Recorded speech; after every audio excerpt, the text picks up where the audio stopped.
Hello again and welcome back. I'm Dren Orter and this is Mad Max for the PlayStation 4. I am a huge fan of the Mad Max franchise and as such I have been excited about this game forever. It was in development for such a long time. Forget your phantom pains. This is the most important thing to happen today. This will be the first part in a two-part review. Usually I don't do this. Usually I insist on finishing a game first before you review it. I think that's how you should do things. But I just got that excited about this I needed to put something out there straight away. And I'll do another video, the part 2, when I finish the game and sort of round everything up and sum it off. And you get to see like later game when everything's done and upgraded and awesome and blah. Here's the main menu screen as usual. Nothing much you need to mess around with. There's probably a few things I'll come back to in the second video. I don't think I have a Warner Brothers Play account yet, so we'll set that up and come back to it. Yeah, now we'll just go straight into resume game. I have played a little bit of this when it first came out, like last night. You know, in the PlayStation 4 there's the thing where it starts downloading and you can play it when it's downloaded enough of it. Well, it let me play it for like half an hour and then just stopped me, just froze. And we are in the world of Mad Max. You'll notice right away that that's not Tom Hardy. Avalanche Studios that made this, they were also responsible for the Just Cause series, which becomes apparent later on. They very much wanted to make this game their own. So even though it's based in the world of the new film, they very much made, you know, their own story, their own characters, their own Max. This behind me, obviously, is my car. It's heavily customizable. Like, there's a lot you can do to this physically and statistically. There are many like it, but this one is mine. You need this to survive. Like, you actually need to use this. Not in the new Batman failure kind of way. Like, you need this or you'll die. Your engineer, who puts it all together for you, calls it the magnum opus, which literally translates to his pinnacle work, like his greatest creation, which is nice. We have a dog. Doggy, doggy, doggy. Oh, you can't pet it. And he doesn't have a little red bandana. You fail, doggy. And now we're going to take on one of the earlier missions. Hello. Wait. You can't just go to Gas Town. We need armor. One doesn't simply walk into Gas Town. Shit's gone very wrong.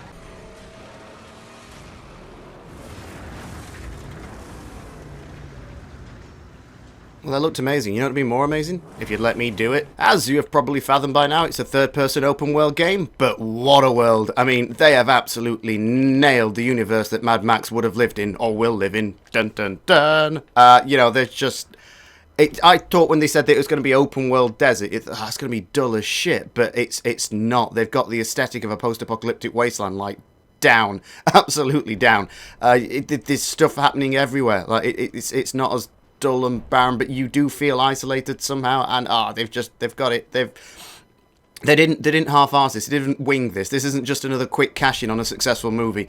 They took the time to understand the world, and you can tell right from the get-go. It just looked. It did down to the dynamic weather. Like at any point, a fucking huge sandstorm can hit, and okay, that's a little tornado. Oh. What am I doing? Onwards to Jeet's stronghold. Also, listen to the engine when you start up the car. Yes! And I noticed this. It's just a tiny little thing, but I love tiny little things that just make everything seem a little bit more real. When you get out of the car, see the little squiggly lines coming off the engine? Fuck my face! No, look. Heat actually rises off the engine, and the car makes that weird crackly thing that metal does when it's cooling down. Just little things like that make it all seem more real, more visceral, more alive. Get in the car, Max. Fucking hell.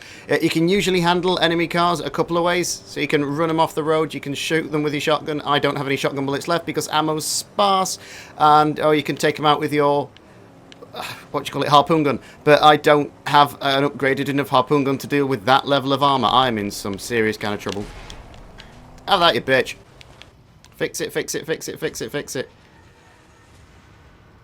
If you get out your car at any time, he can completely fix it. He's like a malformed R2-D2. Where you at? Ugh. Not so tough without your car, are you, bitch?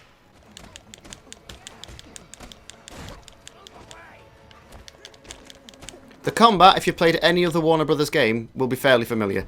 It's, it's the same as Batman or Shadow of Mordor. sort of mixed up with the Just Causey type. You can tell they both had like a huge influence over it, just mixed their best ideas together, which is no bad thing. Also, the Life's very Dark Souls, which had nothing to do with either of them, but it's good that they've taken inspiration from good games. There is nothing wrong with that.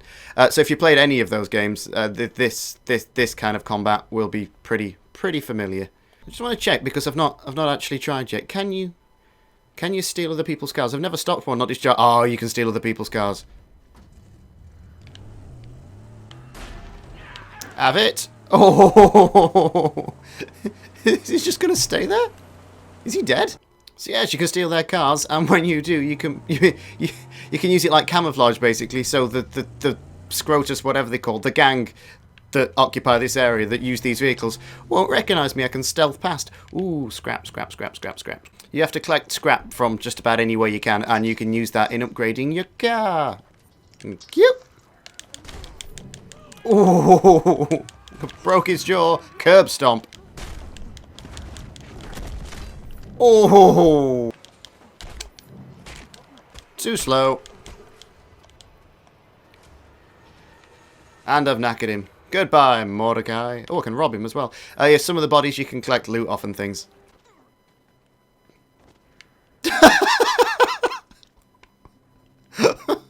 What? He didn't feel his death was dramatic enough. Drama queen. So these tiny little camps and things laid about. There's some fucking huge strongholds and camps you have to take down, like Far Cry style. There's also these little things and settlements laid about the place that you can raid for, you know, stuff. You need fuel for your car. You need water to, you know, fill your canteen, stay alive, because your health doesn't regenerate. It's a proper game. You can find these water sources. This is how you refill your health, or store health, basically. You fill up your canteen as your health goes down. You can refill it by drinking from your canteen. It's not the only way you can fill up your health. You can also find food laying about, and that's like an instant refill. And you eat some horrible things, but it does restore your health, so... Mad Max. God, this thing's fast. The only disadvantage to stealing other people's cars is that you don't have Chum Bucket with you. So he won't repair them. When they're knackered, they're knackered. Check out the view. This world is fucking huge. There's no wonder you need a car to get everywhere. Like, if you tried to do this on foot, it'd take you, well, a bloody long time. I need Chum Bucket to continue, so what I can do is, nope, not get out your binoculars. I can fire a flare. And he brings the car. Look at that for service. Oh, road's ended. Oh, fine. We're fine. We're fine. Whilst he's fixing the car, I will show you the garage. You can upgrade your car at any time just by pressing the start button. And there is a lot you can upgrade. As you can see, some of it's just aesthetics, other of it's like performance enhancing. Yeah, armor, grill. I think I've only got the first one of like a lot of things at the minute. I've unlocked barely anything. I've not even scratched the surface of this game. I've got hood ornaments. They can affect your stats overall. And I know I've got a couple of them because they came as early DLC because I pre-ordered it. Yep, so that one gives me an attack boost, and that one gives me an attack boost also. Yeah, it's just decal rims, things to make it look pretty, more boost, more suspension. Oh, these picking all sorts. I'll come back to that more in part 2 because I'll have unlocked a damn sight more by then. At the minute, I've unlocked barely anything. And it's not just the car that's massively upgradable. Max is as well. Straight away there, knuckle dusters if you need to do more face damage. Jacket so you can improve. Well, you can change his aesthetic too, not just his skills and abilities. So you can change, I assume different jackets come with different looks and different, you know, perks.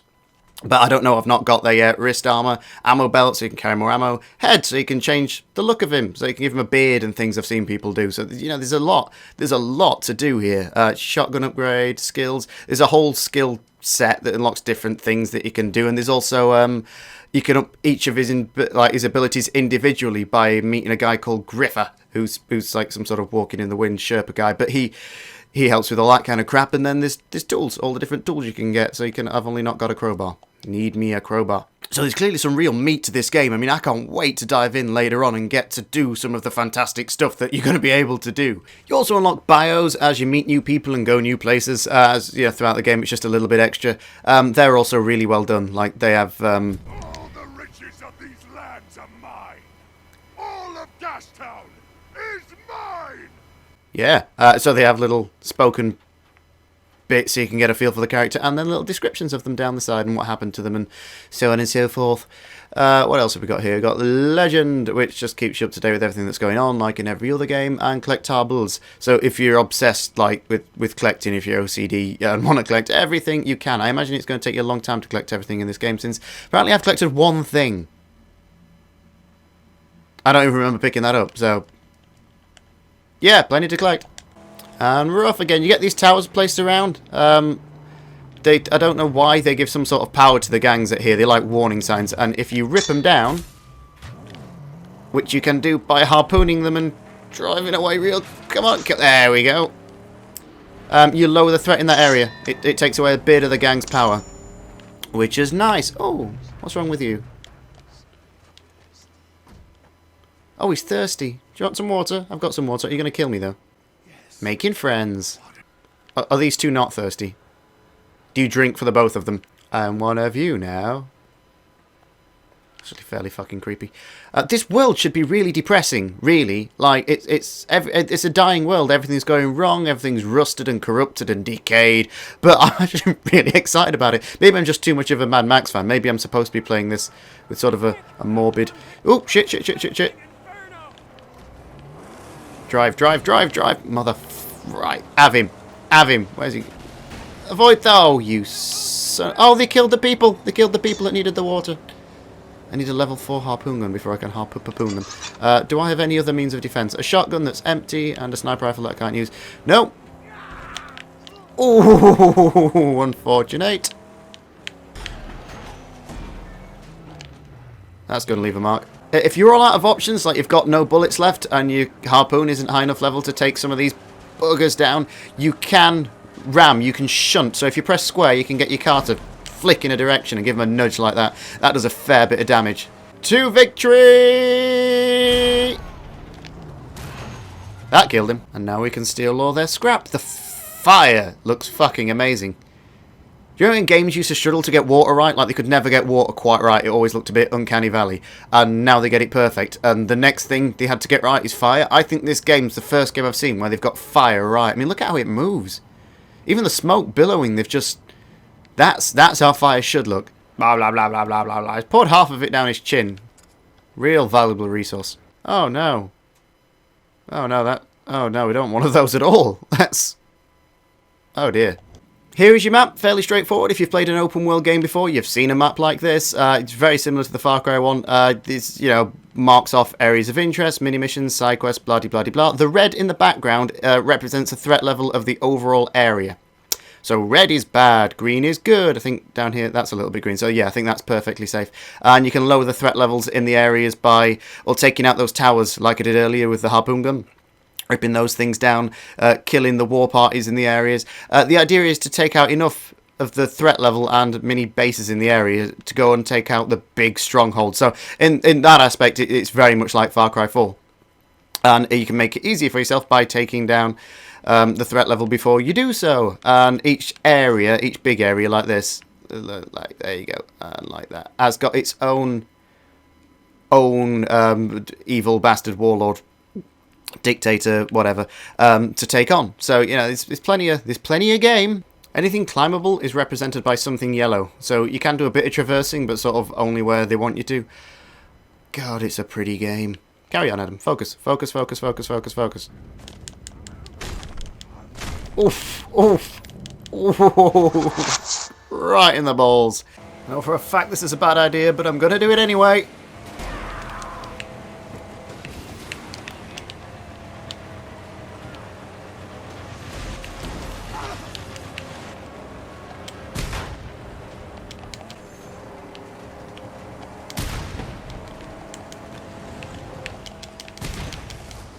Got it. Rip him out. There we go. Whee! This is horrendous. This is a Just Cause influence all over here. It shouldn't. That has no right being that much. Why is he smoking?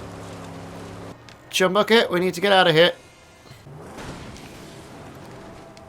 Go. Ah, that you bitch. God, you can really get into this. Break and slam. In his face. Woohoo! He's off again. It's not easy to win either. Like, this game, it's not. You can't just tank it. Like, you can't. It's definitely made by the people that made Just Cause, but it is not a Just Cause game. Like, these encounters are tough, and they make you pay. Sometimes you have to work out whether it's going to cost you more in resources than you're ever going to get back from it, whether it's worth the risk. So you literally have to try and survive. It makes you feel like Mad Max, and that's what it should do. I'm going to borrow this buggy because I need to get over there. So on the horrifying imagery of what I assume was Max getting shot through the lung, I'm going to leave the video there. Clearly, I need more practice. This is the first part of a two-part video. Like I say, the second part of the video will be at the end of the game, when we'll have unlocked a bunch of stuff and you'll get to see all the awesome in its fullest. So as usual, thank you for watching, and I will see you in the next video.